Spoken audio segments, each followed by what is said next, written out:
2009 থেকে 2024 পুরো 15 বছরের সাবেক প্রধানমন্ত্রী শেখ হাসিনা ও তার পরিবারের নামে নেওয়া হয়েছে অন্তত 82টি উন্নয়ন প্রকল্প।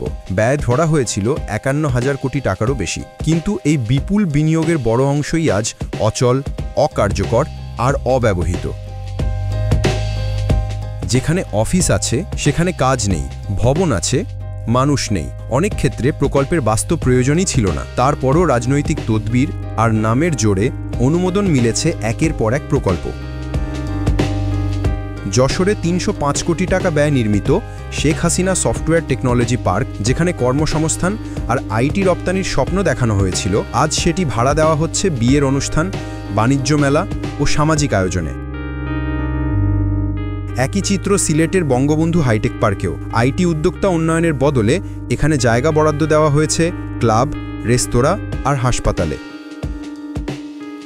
চট্টগ্রামের চুয়েট ক্যাম্পাসে 117 কোটি টাকা ব্যয়ে নির্মিত শেখ কামাল আইটি ইনকিউবেটর এখন খালি ভবনে পরিণত। দায়িত্বপ্রাপ্ত কর্তৃপক্ষও মানছেন পরিকল্পনার অভাবে এটি সম্পূর্ণ ব্যর্থ। জামালপুরের 3500 কোটি টাকার শেখ হাসিনা নকশিপল্লী প্রকল্প একই গল্প। শুরু থেকেই আপত্তি ছিল, তবুও প্রধানমন্ত্রীর নাম থাকায় অনুমোদন দেওয়া হয়েছিল। পরবর্তীতে অন্তর্বর্তী সরকার এসে জমি অধিগ্রহণ বাতিল করে দেয়। একটি প্রকল্প পাশ হয়েছে রাজনৈতিক তদবিরে। বন বিভাগের আপত্তি সত্ত্বেও মৌলভীবাজারের বনাঞ্চলে 364 কোটি টাকার সাফারি পার্ক কিংবা রাজশাহীর তালাইমারিতে 66 কোটি টাকার বঙ্গবন্ধু স্কোয়ার সবই অনুমোদন পেয়েছে শুধু নামের জোরে। এমনকি সচিবরাও সাহস পাননি প্রশ্ন তুলতে।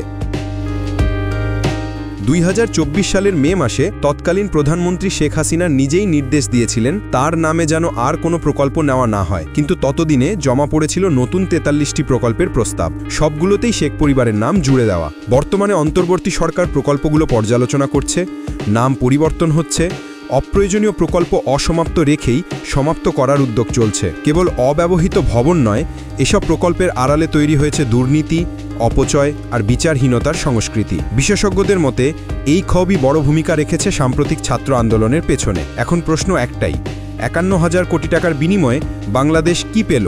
উন্নয়ন নাকি ভুয়া উন্নয়নের আড়ালে অপচয় আর ক্ষমতার রাজনীতি?